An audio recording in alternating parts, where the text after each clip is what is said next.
பிரியமானவர்களே, பவுல் கொரிந்தியருக்கு எழுதின முதலாம் நிருபத்தை கிரமமாக நாம் படிக்க இருக்கிறோம். ஆகவே கொடுக்கப்பட்டிருக்கிற வரைபடத்தில் நம்ம பார்க்குறோம், பவுல் இந்த இரண்டாவது மிஷனரி பயணத்தை எருசலேமில் தொடங்கி ஆன்டியாக் போய் மீண்டும் எல்லா இடங்களுக்கும் சுற்றி எபேசு பட்டணத்திற்கு வந்து எபேசு பட்டணத்திலிருந்து ஜெருசலேம் மீண்டுமாக வந்து அடைவதை இந்த வரைபடத்தில் பார்க்குறோம். அப்போஸ்தலர் நடவடிக்கையில் 16, 17, 18 அதிகாரத்தில் லூக்கா அவர்கள் பவுல் கொரிந்து பட்டணத்தில் செய்த ஊழியங்களை குறித்து பதிவு செய்திருக்கிறார். ஆகவே இது ஏடி 51 துவக்கப்பட்ட ஒரு மிஷனரி பயணம். ஏடி 54 இந்த மிஷனரி பயணம் முடிவடைந்தது. ஆகவே ஏடி 54 இந்த நிருபம் அதற்கு பிற்பாடு எழுதப்பட்டிருக்க வேண்டும் என்ற கருத்து நிலவுகிறது. இதில் பங்கு பெற்றுள்ள மிஷனரிகள் பவுல், சீலா, தீமோத்தேயு, அகிலா, பிரிசிலா மற்றும் அப்போலோ அவர்கள். ஆகவே முக்கியமாக அப்போஸ்தலர் 18 அதிகாரத்தை அடிப்படையை கொண்டது இந்த நிருபம். முதல் மற்றும் 3வது நிருபங்கள் இன்று நம்முடைய வேதாகமத்தில் காணவில்லை. தற்போதைய பைபிளில் 2வது மற்றும் 4வது நிருபங்கள் மட்டுமே உள்ளன. இந்த காரணத்தினால அநேக காரியங்களில் நாம் ஒரு கண்டினியூஷனை காண முடியாது. குறிப்பாக 1 கொரிந்தியர் 5:9 பவுல் இப்படியாக எழுதியிருக்கிறார்: விபசாரக்காரரோடு கலந்திருக்கக்கூடாது என்று நிருபத்திலே உங்களுக்கு எழுதினேன். அவை இந்த நிருபம் எந்த நிருபம் என்றால் நிச்சயமாக அது முதலாவது நிருபமாக இருக்கும். ஏன்னால் நாம் முதலாவது நிருபம் என்று இன்று நாம் படிப்பது 2வது நிருபம், 2வது நிருபம் என்று நாம் படிப்பது 4வது நிருபம். ஆகவே இதற்கு இடையில் முதலாவது நிருபமும் 3வது நிருபமும் காணவில்லை. ஆகவே இதை மனதில் கொண்டு நாம் இந்த நிருபத்தை, பவுல் எழுதிய இந்த கடிதத்தை படிக்க வேண்டும். என் பேச்சும் என் பிரசங்கமும் மனுஷ ஞானத்திற்குரிய நயவசனம் உள்ளதாய் இராமல் ஆவியினாலும் பலத்தினாலும் உறுதிப்படுத்தப்பட்டதாயிருந்தது.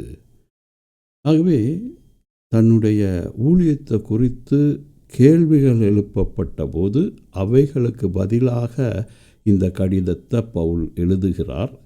ஆகவே சில கடிதங்கள் முதலாவது நிருபமும் 3வது நிருபமும் நம்மிடத்தில் இல்லாததினால சில வேளையில் எந்த கேள்விகளுக்கு அவர் பதில் சொல்லுகிறார் என்பதை புரிந்து கொள்வது சிறிது கடினமாக இருக்கும். 1 கொரிந்தியர் 10:23 சொல்லுகிறார்: எல்லாவற்றையும் அனுபவிக்க எனக்கு அதிகாரம் உண்டு, ஆகிலும் எல்லாம் தகுதியாயிராது. எல்லாவற்றையும் அனுபவிக்க எனக்கு அதிகாரம் உண்டு, ஆகிலும் எல்லாம் பக்தி விருத்தியை உண்டாக்காது. ஆகவே இவைகள் எல்லாவற்றையும் இவருக்கு எதிராக எடுக்கப்படுகிற கேள்விகளுக்கு இவர் பதிலளித்து வருகிறார் என்பதை நாம் தெளிவாக புரிந்து கொள்கிறோம். இன்னும் ஒரு இடத்துல நம்ம பார்த்தோன்னா, இதே 1 கொரிந்தியர் 1 அதிகாரம் 10 சகோதரரே, நீங்கள் எல்லாரும் ஒரே காரியத்தை பேசவும் பிரிவினைகள் இல்லாமல் ஏக மனதும் ஏக யோசனையும் உள்ளவர்களாய் சீர்பொருந்தி இருக்கவும் வேண்டும் என்று நம்முடைய கர்த்தராகிய இயேசு கிறிஸ்துவின் நாமத்தினாலே உங்களுக்கு புத்தி சொல்லுகிறேன். ஆகவே இது சபையில் உள்ள பிரச்சனைகளின் தீர்வுக்காக எழுதப்பட்டது.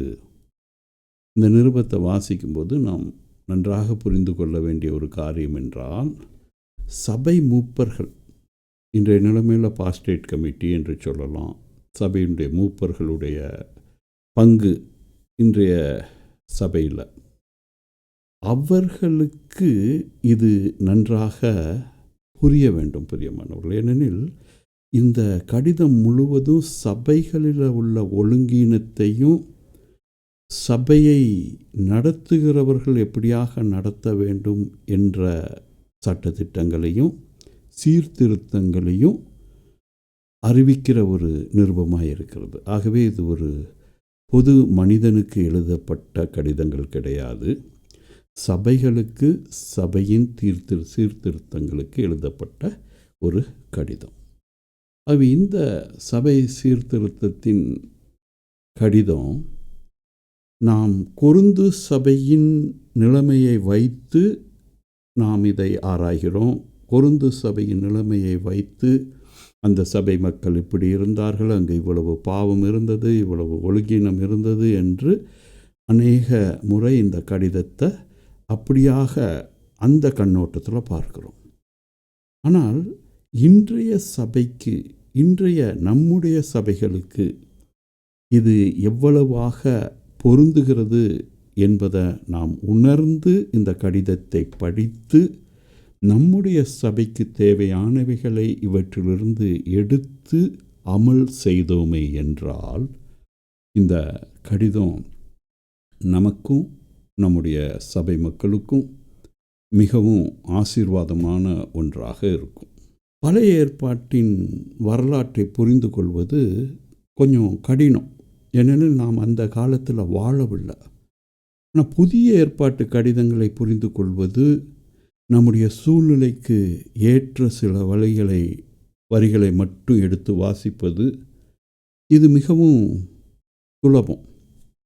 ஆகவே நமக்கு ஏற்ற சில வரிகளை மட்டும் எடுத்து வாசிக்காதபடி, நான் முன்பே சொன்ன மாதிரியாக இது ஒரு சபையின் பிரச்சனைக்கு, அந்த தீர்வுக்கு எழுதப்பட்ட ஒரு கடிதம் என்பதை மனதில் வைத்து ஆங்காங்கே வசனங்களை தனியாக எடுக்காமல் ஒரு கோர்வையாக நாம் இதை படித்தோம் என்றால் இது மிகவும் பயனுள்ள ஒரு கடிதமாக நம்முடைய வாழ்க்கையும் நம்முடைய சபை மக்களின் வாழ்க்கையும் மாற்றக்கூடிய ஒரு வல்லமையுள்ள வார்த்தையாக இது செயல்படும். பிரியமானவர்களே, பண்டைய உலகின் பேகன் கலாச்சாரங்களை நேர்த்தி செய்ய முயற்சிப்பதை விட நம்மை சுற்றியுள்ள நமது கலாச்சாரம் மற்றும் நம்முடைய மூட நம்பிக்கைகளின் அடிப்படையில் இதை நமது சூழலில்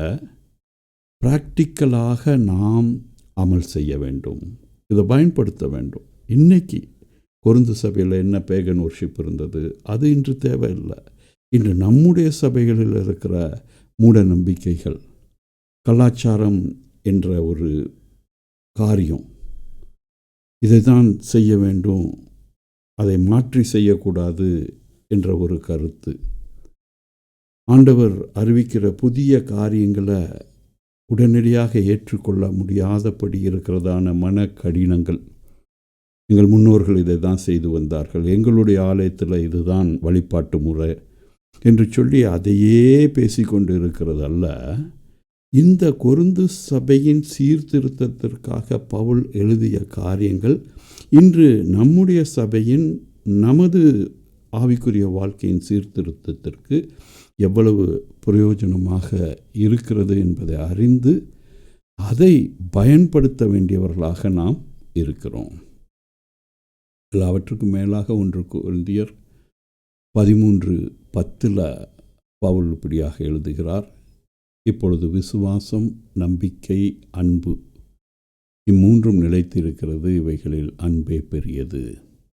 ஆகவே முழுவதாக வேதாகமம் முழுவதும், பைபிள் முழுவதும் கடவுளின் அன்பை தான் கூறுகிறது. ஆகவே இந்த கடிதத்திலும் பவுல் அநேக பிரச்சனைகளை இந்த கடிதத்தில் அவர் டீல் செய்தாலும் அவர் கிறிஸ்துவின் அன்பை மையமாக வைத்து இந்த கடிதத்தை எழுதியுள்ளார். பிரியமானவர்களே, ஆகவே தேவனுக்கு ஊழியம் செய்கிற யாரும் கிறிஸ்துவின் அன்பையும் தேவனுடைய அன்பையும் மையமாகவே வைத்து ஊழியம் செய்வார்கள். இந்த அன்பு சில ஊழியக்காரர்களின் ஊழியத்தில் மையமாக இல்லை என்றால் அதன் கருத்து என்னவென்றால் அவர்கள் தேவனுக்கு அல்ல, பிசாசுக்கு ஊழியம் செய்கிறார்கள். ஆகவே இந்த கடிதத்தின் மைய கருத்து தேவ அன்பு. தேவ அன்பு. ஆகவே பிரியமானவர்களே, வருகிற காலங்களில் தொடர்ச்சியாக அதிகாரமாக வசனமாக நாம் இந்த முதலாவது நிருபத்தை, கொரிந்தியருக்கு பவுல் எழுதின இந்த முதலாவது நிருபத்தை தியானிக்க இருக்கிறோம். தொடர்ச்சியாக இந்த பதிவுகளை நீங்கள் கேட்டு பயன்பெறுமாறு உங்களை வேண்டிக் கொள்கிறேன்.